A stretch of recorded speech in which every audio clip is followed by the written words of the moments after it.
Assalamualaikum warahmatullahi wabarakatuh. Perkenalkan, saya Nawal Intan sebagai moderator kelompok 11 yang membahas tentang strategi pengembangan koperasi dan UMKM. Nah, untuk penjelasan selanjutnya akan dijelaskan oleh masing-masing dari tiap kelompok 11. Kepadanya saya persilahkan. Assalamualaikum warahmatullahi wabarakatuh. Salam Om Swastiastu, Namo Buddhaya, salam kebajikan, salam sejahtera untuk kita semua. Perkenalkan, saya Muhammad Zaidan Ariski selaku perwakilan dari kelompok 11 untuk mata kuliah manajemen koperasi dan juga UMKM. Nah, di sini kelompok kami akan menjelaskan bagaimana cara strategi pengembangan usaha di bidang koperasi dan juga UMKM untuk masyarakat. Yang pertama di sini adalah latar belakang kenapa koperasi dan UMKM itu memiliki peran penting. Karena di sini dijelaskan dengan jelas bahwasanya UMKM itu memiliki peran penting dalam perekonomian. Namun masih menghadapi berbagai tantangan sehingga memerlukan strategi pengembangan agar dapat bersaing dan berkelanjutan. Tentunya untuk perekonomian untuk Indonesia sendiri itu perlu adanya UMKM agar ekonomi Indonesia bisa stabil. Nah, yang pertama ada konsep dan strategi dari pengembangan usaha itu sendiri. Yang pertama ada arah dan langkah jangka panjang usaha. Jadi ketika kita memulai usaha, khususnya untuk UMKM, tentunya kita harus membuat arah yang visioner. Kita harus membuat langkah yang visioner. Artinya kita tidak boleh hanya membuat arah dan langkah jangka panjang usaha itu hanya sekedar sebentar saja. Jadi waktunya memang harus panjang. Kita harus membuat visi dan juga misi yang memang available for 5 tahun ke depan, gitu ya teman-teman. Terus juga dari setiap keputusan, dimulai dari produksi, dimulai dari sumber daya manusia, dimulai dari pemasaran, dimulai dari keuangan, itu tentu harus kita rancang sebaik mungkin, sevisioner mungkin, agar ketika kita menghadapi perubahan-perubahan yang ada di dunia perekonomian, entah itu di dunia maupun di Indonesia, kita bisa mampu menghadapi hal tersebut, terutama untuk UMKM itu sendiri. Yang kedua, ada fokus keberlanjutan, bukan hanya laba. Jadi keberlanjutan ini bukan hanya mencakup dari segi keuntungan, tapi juga mencakup dari sisi ekonomi dan juga sosial. Jadi ketika kita memulai sebuah bisnis, kita itu harus fokus keberlanjutan. Ya, intinya balik lagi ke tadi yang bahwasanya ketika kita memulai sesuatu, kita harus mempunyai visi dan misi yang memang jelas untuk 5 tahun ke depan.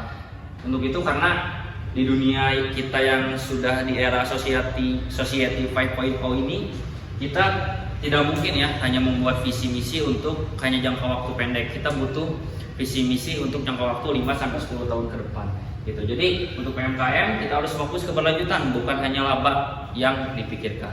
Percuma ketika kita terus menerus mencari laba tapi tidak ada keberlanjutan, tidak ada inovasi dari produk UMKM, ya tentu itu tidak akan maksimal, tidak akan efektif dan juga tidak akan efisien.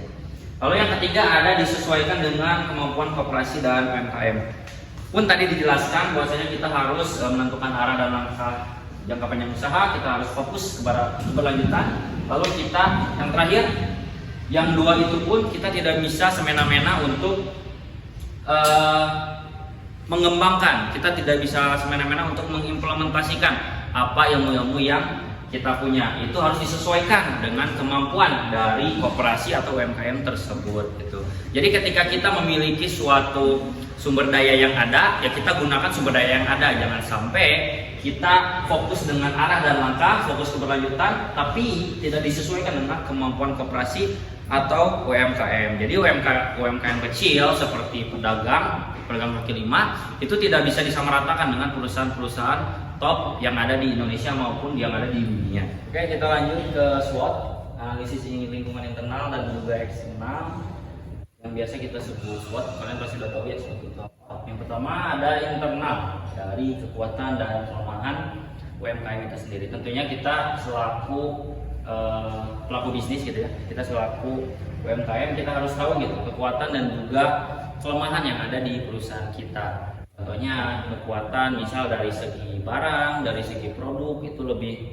baik dari yang lain, desainnya lebih bagus, atau mungkin dari kelemahan mungkin harganya bisa lebih tinggi dari dibanding yang lain. Jadi kita harus memang tahu karakteristik dari produk yang kita gunakan maupun yang kita jual, seperti itu. Lalu yang kedua ada dari eksternal, peluang dan juga ancaman. Jadi untuk UMKM kita tentu harus tahu peluang-peluang di sana. Mungkin dari segi desain, dari segi inovasi untuk harga nantinya, dari segi marketingnya, itu kita harus tahu peluang apa aja sih yang ada di Indonesia saat ini, khususnya di daerah UMKM seperti itu.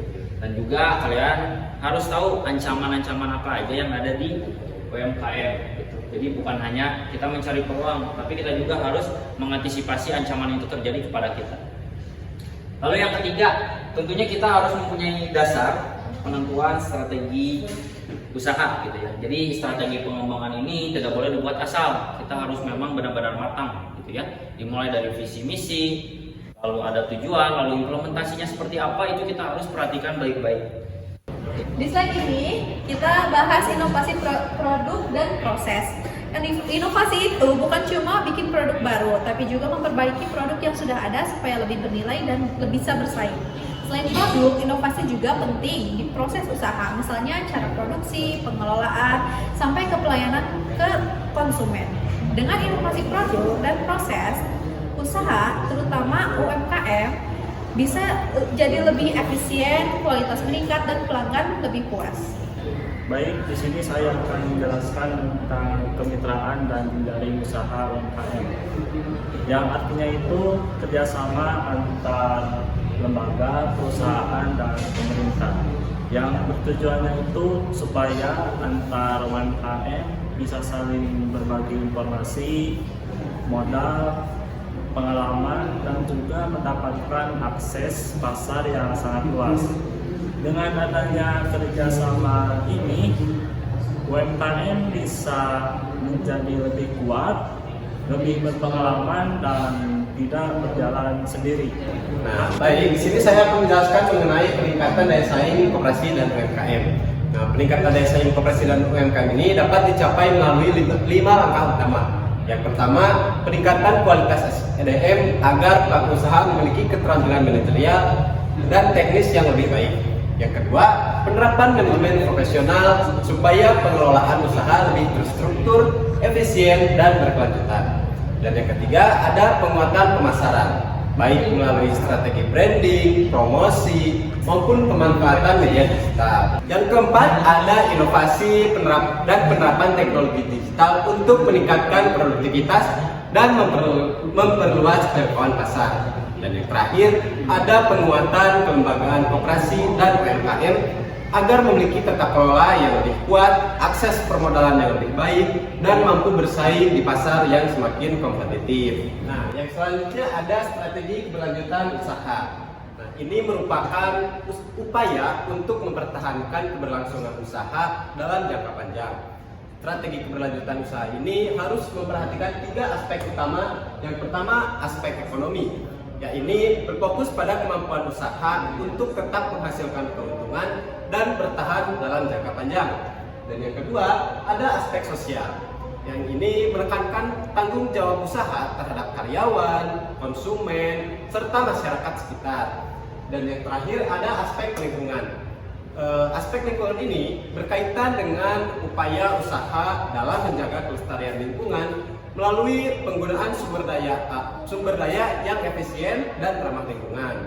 Nah, ketiga aspek ini perlu dijalankan secara seimbang agar usaha dapat berkembang secara keberlanjutan. Baik, jadi di sini saya akan menjelaskan tentang kesimpulan dari presentasi kali ini.